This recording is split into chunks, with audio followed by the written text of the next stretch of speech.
صاحب استقلالی مملکت امکان فراهم آورد که در دایره اقدام‌های آبادانی بخشیده به استقبال استقلالیت دولتی انشاءات زیادی ورزشی بنیاد و مورد استفاده قرار گیرد. در این زمینه ساحه ورزش در ولایت ختلان روز تا روز رشد کرده، هوسمندی ورزشگران برای اشتراک در مسابقه‌ها افزون گردیده است. در ورزشگاه وحش آرینای شهر بختر روز جهانی فوتبال در سطح بلند تشکیلی گذرانده شد.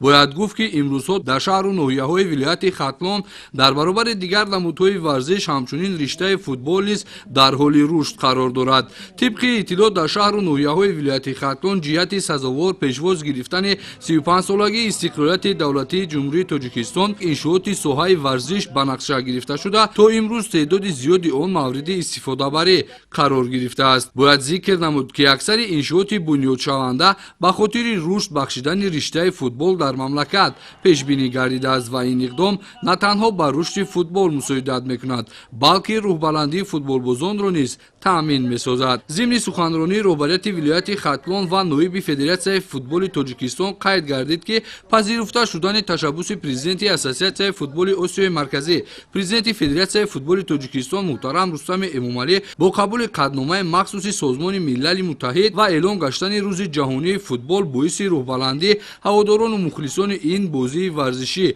گردیده در هر یک شهر و ناحیه دسته‌های فوتبال از قبل دیده بیشتر به این بازی پیوستند. ورزش خصوصا فوتبال در حیات انسانیت از جمله بهترین راه‌های سالمگردانی و پیشبرد طرز حیات سالم اینچنین وسیله مهمترین پیوند خلق و ملت‌های گوناگون به شمار می‌رود. فوتبال یک پدیده فرهنگ عمومی جهانی است که مرزهای ملی، مانع‌های زبانی و تفاوت‌های اجتماعی و اقتصادی را عبور می‌کند. این یک ورزش است که جهان را متحد می‌سازد و با زبان یونیورسالی سخن می‌گوید. با نظرداشت این پرزیدنت اساسیاسیون فوتبال آسیای مرکزی پرزیدنت فدراسیون فوتبال تاجیکستان محترم رستم امامعلی اولین بار 10 فوریه سال 2024 پیشنهاد نمود که نقش فوتبال در سطح جهان اعتراف کرده شود و در سازمان ملل متحد توسط قبول قطعنامه مخصوص مجمع عمومی سازمان ملل متحد روز جهانی فوتبال رسما اعلان کرده شود. ساکنان و ورزش دوستان ولایت ختلان نیز با جانبداری از روز جهانی فوتبال در همه شهر و ناحیه‌های مملکت با تشکیل و برگزار نمودن راهپیمایی و فستیوال و چورابینی‌های ورزشی مسابقه‌های فوتبال این روز را با فرهمندی خاص تشکیل گرفتند. طبق اطلاعات در شهر و ناحیه‌های ولایت ختلان به خاطر آماده نمودن نورسان و جوانان به فوتبال 3 مکتب مخصوص فوتبال تأسیس داده شده است که این بران مساعدت می‌کند که نورسان و جوانان ما باز هم در این رشته ورزش مکملتر گردند. در ولایت ختلان در برابر دسته‌هایی که در لیگ اولی و لیگ یکم چمپیونات تاجیکستان رقابت می‌کنند همچنین 21 دسته از شهر و ناحیه‌های ولایت ختلان در چمپیونات تاجیکستان بین دسته‌های لیگ دوم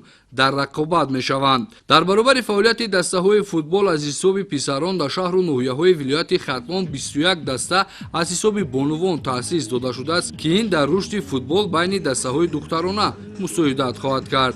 همچنین 35 نفر دختران فوتبالباز در دسته‌های منتخب تاجیکستان فعالیت دارند.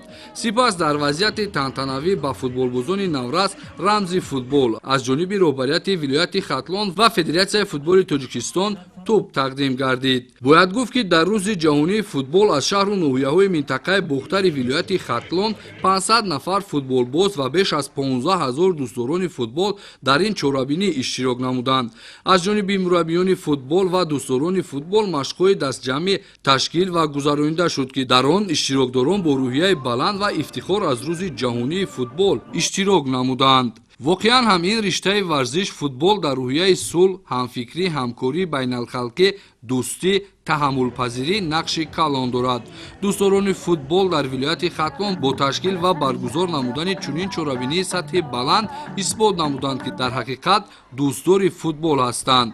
قبول گردیدن سند مذکور بار دیگر شهادت از آن می‌دهد که جامعه جهانی نقش بارز تاجیکستان را همچون کشور پیشبرنده اصول‌های طرز حیات سالم و وسعت دهنده همکاری‌های بین‌المللی ورزشی جهت عمومی گردانیدن آن در عرصه بین‌المللی مهم خوانده به تشبث و اقدام‌های ما اعتماد و باوری کامل دارد.